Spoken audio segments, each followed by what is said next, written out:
Hey there, welcome back to our channel.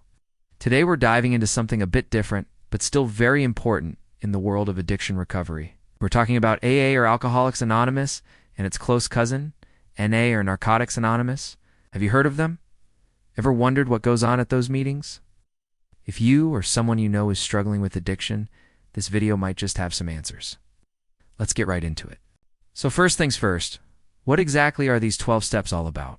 Well, let's start with AA, since it's been around a bit longer. AA was founded in the 1930s and was the trailblazer for many groups dealing with addiction. The 12 steps are basically a guidebook for anyone looking to quit drinking. It's a structured approach to recovery that helps people acknowledge their problems, make amends, and commit to a sober life. Now, these steps aren't just about dry January or a weekend detox. They're a roadmap for lasting change. Step 1, for example, is to admit you're powerless over alcohol, that your life has become unmanageable. That's a big first step. It's about acknowledging the problem. But it's also about accepting that you can't do this alone. You need help. Step 2 is to believe that a power greater than yourself can restore you to sanity, which doesn't necessarily mean God. It can be a higher power, a guiding principle, or even the group itself. It's about opening the door to something bigger than your struggle.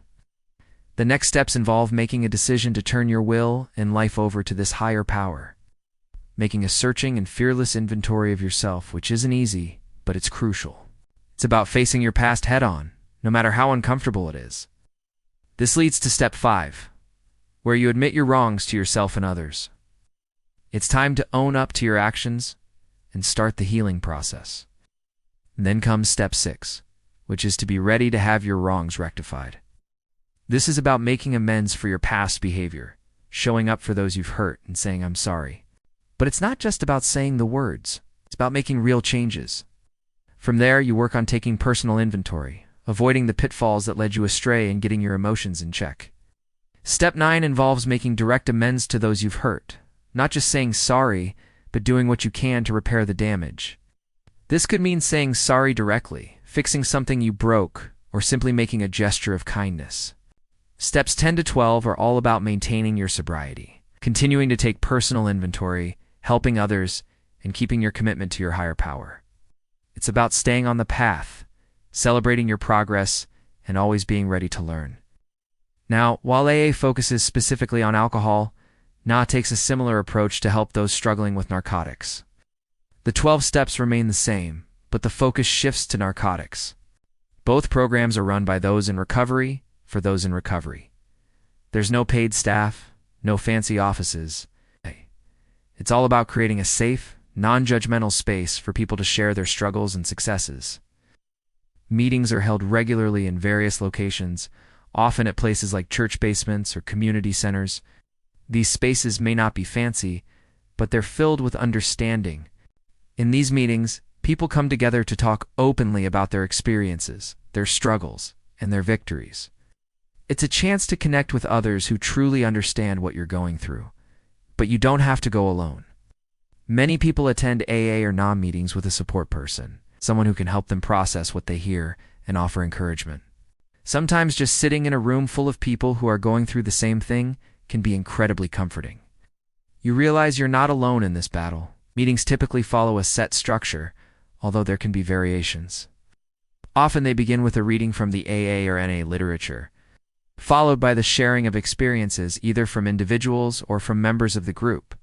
Some meetings focus on particular steps, delving deeper into specific aspects of the program. Others are open discussions where anyone can bring up what's on their mind. It's important to note that these meetings are completely voluntary and anonymous. What happens in the meeting stays in the meeting. Confidentiality is key, creating an environment where people feel safe to be vulnerable and honest. While attending meetings is a big part of the program, it's not the only one.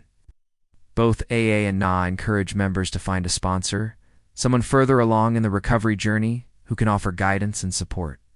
A sponsor is like a mentor, helping you navigate the steps and offering advice based on their own experiences. This one-on-one help is invaluable, providing a sounding board and a source of strength when things get tough. But why would someone choose AA or NA? What makes these programs stand out? Well, firstly, they're free and readily available. There's no cost to joining a meeting and no need for an appointment. You simply show up when you can. Secondly, there's a strong sense of community. These programs are built on the idea that addiction is best tackled together. The shared experiences and mutual support create a bond that extends beyond the meetings. Thirdly, there's no judgment. AA and NA are safe spaces where people are not judged for their past mistakes.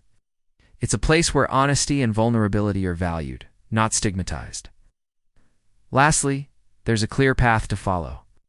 The 12 steps provide a roadmap, a structured approach to recovery that can be immensely helpful. It's a way to channel your journey, turning a confusing struggle into a series of manageable steps. However, like any approach, AA and NA are not perfect. Some critics argue that the 12 steps can be too rigid, that the focus on a higher power is not for everyone, and they're right. Not everyone will find comfort in the 12 steps.